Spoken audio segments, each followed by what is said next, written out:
1950, on the 10th day of Shvat, the torch of leadership was passed from the previous Lubavitcher Rebbe Rabbi Yosef Yitzchock to the present Rebbe Rabbi Schneerson. We present you the late Rabbi Yitzchock Groner of blessed memory, one of the Rebbe's dearest Chassidim and Shliach, explaining what is a true Chassid.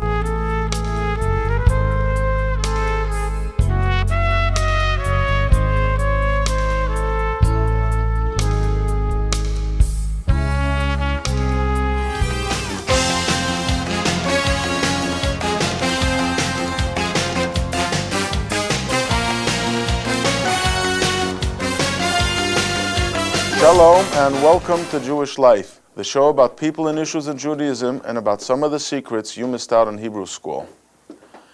The Chabad outreach has been discussed at this show several times. We've discussed the outreach of Chabad. It goes to all various communities, various cities, various states, and various countries. This time we will discuss Chabad outreach in the continent of Australia, down under as it is known. In our preparations to the coming of Mashiach, we want to lift up the world. We want to lift it from the bottom up. So we go straight to Australia. Our guest is Rabbi Yitzchock Groner, the head shliach, the head emissary of the Lubavitch movement to Australia. Welcome, Rabbi Groner. How do you do, my dear Rabbi Katzman? Nice to have you here. Great to have you here. Rabbi Groner, how do you come to Australia? Are you a native? I'm a native of Australia, my dear Rabbi Katzman. You know that I was born in the Jewish Women's Hospital in East Room Parkway in Ralph Avenue, Brooklyn. You know that. How do I come to Australia? They used to say, join the Navy and see the world, join Lubavitch and see the world. You understand? How I come to Australia. My first visit to Australia was in the lifetime of the previous Rebbe of sainted memory. And then he sent me to Australia in 1947. That'll be interesting to know for those people who speak about jet lag, my dear friend. That time I flew from New York, San Francisco, till we came to Sydney. We flew. I didn't go by ship. The actual flying time on the airplane was 55 hours. Wow. That's a pretty long time. But the interesting thing is that I don't want to stop telling you that I came into Fiji, that the airport, which now of course is a lot modern, then there was huts covered with straw, and I had to daven, put on my tefillin, the talis and the tefillin, and I asked them that they should give me a place, and they gave me a hut on their airport, and I davened, and I thought to myself that I suppose I was the first Jew that ever did it in history since creation of the world, that a Jew davened in Fiji in the airport to a talis and tefillin. But when we came to Australia then, in 1947, I didn't have any gray hair as I have now. I was jet black, you understand? And we came there, and to tell you the truth, Melbourne particularly, it fascinated me because I saw Judaism. And of course, not the Judaism that it's now, but you had there the European Jews that came out of the Holocaust already, and you had a lot of English Jews, anglicized Jews, who were steeped with religion. Unfortunately, at that time, the day school movement was just about, they didn't have it. It was just, fortunately, actually, they just started the day school movement. But of course, that was the first trip. The second trip was in 1954, when the present Rebbe sent me for 6 months. The first trip I went to New Zealand, and you know how we flew to New Zealand? People will be interested. I didn't go with an ordinary airplane. We went with a seaplane. I don't know if you ever rode a seaplane in your life. And we came to New Zealand there, and I visited most of the communities. Meaning from Australia, from Melbourne? Yeah, you take from Sydney. We took a seaplane from Sydney to Auckland. And of course, I was there for 6 weeks, giving lectures and speaking to the youth and trying to bring in something of Yiddishkeit and Torah. Mm-hmm. But today, my friend, my dear Rabbi Katzman, today I'm already living 35 years in Melbourne. I still have my United States passport. I didn't give up my United States citizenship. We lived there for 35 years, and particularly Melbourne, where I'm stationed, Melbourne became a very strong Jewish community, a very strong Jewish community with a lot of learning. Of course, there's a lot to do. There's a long way to go. But thank God, in Melbourne, I think, if I mentioned it in some other shows, we have about 8 day schools for 35 or 33,000 souls. 8 day schools. Total Jewish population of Australia. I was going to go to that. total Jewish population is what, 33,000 Jews? 33 to 35. The whole of Australia maybe now would be about 80. The two main cities is Sydney and Melbourne. So in Melbourne you have like 33,000 Yeah, the Jews. same, 33,000 Jews, but it's a very pulsating Jewish community, and of course a lot of youth who are interested in Judaism and Yiddishkeit, people who are learning, young men and young families who are born and bred in the traditions of Judaism, of Torah and Yiddishkeit. A lot, you must say, was contributed by Lubavitch. The Lubavitcher Rebbe, the present Lubavitcher Rebbe, did a lot. Of course, where did it start from? When I came, there was no Lubavitch there except the Feiglin family. But in 1949, the previous Rebbe sent a few families that came out of Russia. And he sent them to Australia. And over there, they started to pioneer, and they built and they built and they built. And then they asked I should come down there in 1958. And thank God now we just celebrated 45 years of our existence, and Lubavitch contributed greatly. It's Years ago, people would ask the question to people in Australia. They want to know how they don't fall down into the sky because they've been on the other side. How does the Jewish community, I mean, is Judaism there just like here? Now, of course, with the jet age, everybody flies back and forth. But then, like you said, you flew for 55 hours. I mean, the gaps were so great. The oceans were so vast. What takes a good Jewish young man like you at the time, a young man, you're a young man still, but at that time, coming from Eastern Parkway, why to Australia? The Rebbe sent you, but I mean, you yourself, how did you bring yourself to do this? My dear Rabbi Katzman, being a shaliach, an emissary of the Lubavitcher Rebbe, you don't ask questions. The soldier doesn't ask questions from the general. He does as he is told, because we believe that the general knows what is good for this soldier. The Rebbe always said that when he sends out people, it's not only to help the other people that are there, it's to help the individual emissary to reach a fulfillment and a certain sense of accomplishment, which that is the purpose of his creation, of coming down to this world. And we rely on the Rebbe's vision and the Rebbe's understanding that he knows exactly what's good for me. I have no regrets, my friend. No regrets whatsoever that I'm in Australia. Now you're asking why should I? So therefore we don't ask any questions. There used to be the expression honor. Where? We used to ask the Rebbe sent out emissaries all over the world. Let us not kid ourselves. The Rebbe turned, we have to be, people, as I said, people might think I'm chauvinistic, but that's the truth of the matter. The Rebbe, the present Lubavitcher Rebbe, in the 43 or 45 years of his office of being the leader of the Chabad movement, was the leader of the Jewish people. He did wonders. I'm a fellow who traveled a lot. I was in South America, and I was all over the world. I traveled all over the place.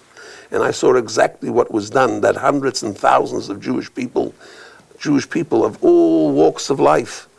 You want to ask me a question? We'll talk about that. We'll go into that a little later. But if you can elaborate on the point you said earlier, when you're drafted in a normal army, if you don't show up, you'll be arrested. Everybody knows you're drafted, you got to serve. Nobody's going to arrest you if you're not going to serve in this army. I'm sure you can give us a more logical, understanding explanation for our audience. Why were you ready to go? My dear friend. I know, looking back 35 years, no regrets. No, I'll tell you, but go the other way. Regrets. In order that your audience should appreciate what it means that a person like myself left, and my family, with that time, my wife and 6 kids, stood back in America. I flew, and they came with the Orchidees. My wife, may she be well, came with 6 kids, and 2 kids were born in Australia. You understand? Aussies. You have to understand why we did it, because there's a certain relationship between Rebbe and Chassid, which your program won't allow me the time to elaborate. Rebbe and Chassid is in a way deeper than father and son. There's no question that the relationship of Rebbe and Chassid is so strong. And the Chassid understands. one of the disciples of the Mizritcher Maggid, who was the successor of the founder of the Chassidic movement, the Baal Shem Tov, was called the Lubliner, the Choyze Melublin. In English, the seer. What do you mean he's seer? So my mentor, Rabbi Shmuel Witten, I don't know if you knew him or not, of blessed memory, said, you know what he saw? When a person came into him, he saw from what the source where he comes from, he saw what he has to do in the world, he saw what he has to accomplish, and in that vein, he directed him exactly what he should do. And that a Chassid has to appreciate and has to know and subjugate himself to the wishes of the Rebbe, because the Rebbe knows exactly what's good for you. And indeed, what's good for the world. Of course, what's good for the world. So now we're not talking, you asked me what motivated me. Right. What motivated me. We're not talking about the world, what was accomplished. And we understand too, that all that was accomplished is the blessings of God and the prayers of the Rebbe. The previous Rebbe said, I heard it from his holy mouth, there is in the Psalms it says, HaZoyrim bedimo. Zoyrim means that they sow and they plant bedimo with tears. And he says, I send out emissaries all over the world. HaZoyrim, they sow and plant the seeds of Yiddishkeit. Bedimo, with my tears, with my prayers, that I pray to Hashem, that my emissary should be successful. And ultimately, they certainly are. Have a look at some video footage to see, are there any limits where Lubavitch does not go to? Various countries, Australia, Hong Kong, Morocco, wherever they are, they're all over, wherever the Rebbe sends them. And of course, like Rabbi Groner says, the Rebbe sent them, and they're there, and they're accomplishing. Let's have a look. Shalom Aleichem. Welcome to Melbourne, Australia. You're now going to see one of the largest and strongest institutions in the world. Melbourne might be down under, but there is a strong, pulsating Jewish community in Australia, and particularly in Melbourne. And Chabad Lubavitch is one of the strongest we have. With a kasha in the Gemara. The case you bring it in is also kasha. I don't understand one. I want to understand the other. I understand one. I understand. So we're bringing a proof to something which is not so obvious, to something which is more obvious. Who knows the song, We Want Mashiach? All right, let's all sing. Yeah, we want Mashiach now. We want Mashiach now. We want Mashiach now. We don't want to wait. From Australia, where the hope of the Messiah coming to the Jewish people is universal, we go to Morocco, where Chabad honors the renowned 12th century scholar Rabbi Moses ben Maimon, known to the world as Maimonides. The Rebbe has instituted the daily study and reading of 3 chapters of Maimonides' Code of Laws, written over 800 years ago. Once a year, the Chabad director in Morocco, Rabbi Label Raskin, leads a pilgrimage to the house of Maimonides with the blessing and assistance of the Moroccan government.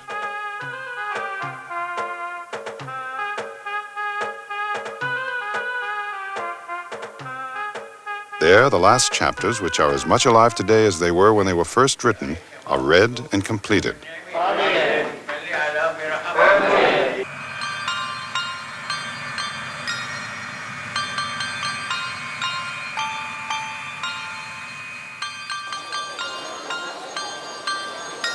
Here we see the airport at Hong Kong, where Chabad and its director, Rabbi Mordechai Aftzin, is on hand to meet, greet, and welcome their sisters and brothers who, after years of petitions and requests, have been allowed to emigrate from Russia. Okay, Rabbi Groner. Australia, Morocco, Hong Kong. You've been to India. You rattled off so many places. I wasn't in Morocco, but I was in Hong Kong many times. I was one who was instrumental in printing the Tanya in Hong Kong. Tell us a little about your various trips. My various trips. What should I tell you? Your reign extends all over the Far East. My reign doesn't extend. Oh, my dear friend, I want to tell you something. A human being's reign is very limited. He doesn't have to look for reign. You know what he has to look for? To be sincere, conscientious, devoted, and try to help others. That's what he has to do. Mm-hmm. All this business of reigning and big shots, that's what we call in Australia rubbish. We have to try to help others. People want to be helped. Now let me tell you, in my experience, I'm not a young man anymore. I'm not that old. My experience is that if you go over to young people or to any other, and you speak with devotion and within a conscientious feeling, they listen, they want. They're looking for help. They're looking for physical help. They're looking for spiritual help. And I found that in India. I was in Calcutta. I was in Bombay. I was in Kobe. I was in Tokyo. I was, as I said, all over the place. What have you been doing there? Tell us a little. I have been doing there, I have mainly come there to meet the Jewish community and give lectures and to speak. That's why I went a lot of times to many places where they speak Yiddish, like South America where they speak Yiddish, or in places where they speak English. And I have been in a lot of places, you understand. And what we find is people will detect, people will know if you mean it sincere or you're just putting it on. Lubavitch, thank God. Why is it the success? Because the Rebbe gives us that inspiration. He doesn't tell us that we have to become great. The greatness of a person is if he helps others, as I said before. And the reason is why Lubavitch was successful. And I want to tell you, I found a lot of people, the emissaries of Lubavitch, they don't burn the house on fire. And they're ordinary people. But you know why? Emes. You know, Rabbi Katzen, what Emes is? Your audience knows what Emes is. Truth. Gewaltig geschrieben. Truth. And truth penetrates. And the people see it. I remember that I once taught a certain group of kids who came from non-religious backgrounds. And it's not to praise myself. So one kid said to his mother, if I agree with him or not, I don't know. But one thing, I know he really means it. Like in Australia, there's an expression, fair dinkum. You know what it means, fair dinkum? That he means it right. You understand what I mean? So my travels, people ask me to write a book. Who wants to write books? The greatest book is, thank God, I was instrumental in educating hundreds or thousands of Jewish kids, boys and girls, of teaching men, of helping people. When you are out in the road, when you're out in a community like me, a rabbi, there are days that I do only counseling. As I said before to Bill, every night when I go to sleep, except Friday night and Yom Tov, I have a telephone at my bedside. And it rings. It rings. And you have to be always Johnny on the spot to help. And that is the success. Don't look for glory. Don't look for riches. The riches is, as I said, that when I come across, just now, one of my students, I interviewed some girls here for our seminary. And I said, is your name Kafka? Is your name Kafka? Oh, you're from Kafka, who's now in Seattle, my student. The Rebbe promised me that Baruch Hashem, thank God, I will marry my children well. Thank God, my kids, we have 8 kids, and they have kids, Baruch Hashem. Our only problem now is that the Mashiach should come. And Australia, let's get back to Australia. I don't know how much more minutes. That's what I want to I don't know how much more minutes we have. Good, let's hear about Australia. Australia is as follows, I told you. In Melbourne, you have 8 day schools. What Lubavitch has is as follows. We have a school which we learn secular studies, which is at a very, very high standard. It's known in the educational... I've heard about it. Very high standard. We have 1,150 kids, close to 1,200 kids from kindergarten till which we call the end of high school. Out of a population of 33,000. 33, and then we have a yeshiva gedola, a rabbinical seminary. Mm-hmm. Then we have a kollel. Then we have a seminary for girls at post-high school, which everybody wants to come there, all with dormitories. Then we have Chabad houses, you name it. And we have a very, very big expenditure, and we have a very big debt to the bank too. Am I allowed to make an appeal? No, I'm not making an appeal. Appeals. I'm making the appeal, okay. So, that's it, my friend. This is Australia, and that's 35 years of work? No, not only my work, no. There's people who came before me. One person can do it. It's a joint effort. Mm-hmm. Rabbi Katzman, if anyone comes along and tells you that he did this, take it with a grain of salt. No one could do anything himself. Hashem, only God could do something himself. It has to be a joint effort. But, as I said again, there has to be one very important factor. And this is what Lubavitch told us, and this is what Chassidus teaches us, that you have to be truthful and devoted to the cause. And that penetrates. So in Australia, we have a long way to go yet. The work never finishes. Okay, so now we know how you work, what drives you, you have the truth. But tell us, you've had so many students. From the point of view of the students, he sees the truth, but why should he care for the truth? What is it in him that is ready to receive the truth? He has a neshama, a soul, which is a spark from God. And that soul, unfortunately, has its difficulties, its clashes, its fight with its Yetzer Hara, with the evil inclination with the body. But when you penetrate and you reach that little nekut, which we call it in Yiddish, you know what we call it in Yiddish? Guess what? Pintaleid, that spark, then it ignites. When you reach that spark, then you reach them. And they respond. I'll tell you, there was one fellow, his father wasn't religious at all. And I said to his father, this boy must leave, he's a menace. So he started to cry and he said, my young brother died in the war of Israel, in the war of independence. Mm-hmm. He died for Jewish people. You're going out of a Jewish school? No. This boy, it clicked. I don't know what clicked. He clicked. And now he's an emissary in California. He's doing a good work. Who knows? I had an old man, Mr. Eisen, who was an old teacher. And I once complained, that we have kids. And he says, you have to be like a farmer. You cultivate and sow. And you do your work. And the Rabbeinu Shalom, which means God, he'll help you.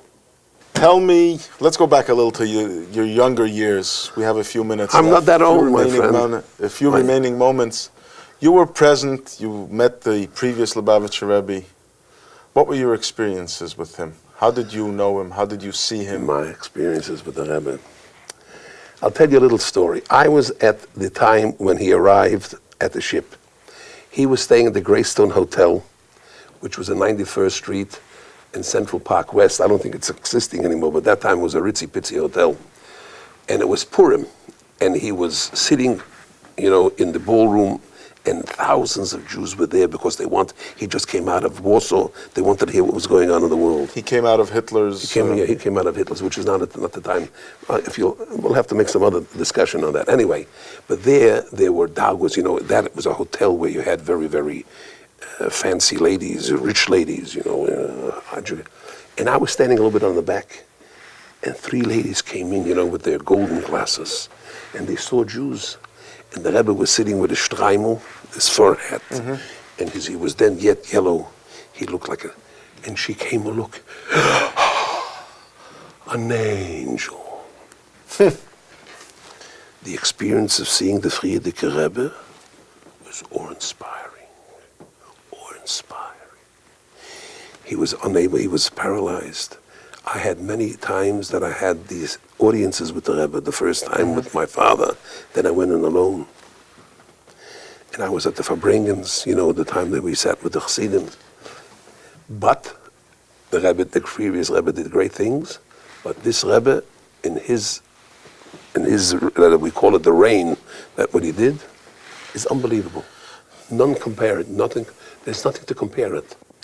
Rabbi Groner, the previous Rebbe was credited with making the statement, America is no different, meaning in relationship to Europe, where people were traditional, and they used to lose their Judaism somewhere on the way.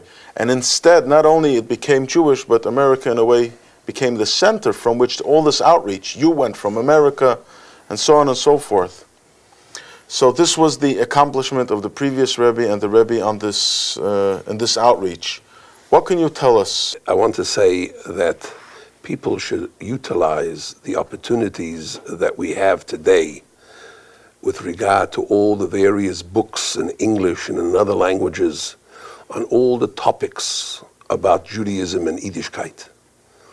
And they could read it. There are so many organizations, synagogues, Beis Chabads, or other organizations which have lectures and have people who will do it one-to-one. And all over the world, and particularly I understand that in New York and it's the Tri-Cities, the people should not satisfy themselves only by watching a television program and seeing and getting, but they should utilize, they should make the best of this opportunity to become more aware of their heritage, of their ancestry, of what Torah has to offer. They should give their children the opportunity to attend the Jewish day school, where they will not lose anything on their secular studies. On the contrary, Torah enhances the secular studies. Please, my friends, utilize, and Hashem will bless you all. Our God will bless the world with peace, the Holy Land of peace, and the coming of the Messiah. And on this note, we wish you all bracha v'atzlocha and all the best. Mashiach, Mashiach, Mashiach.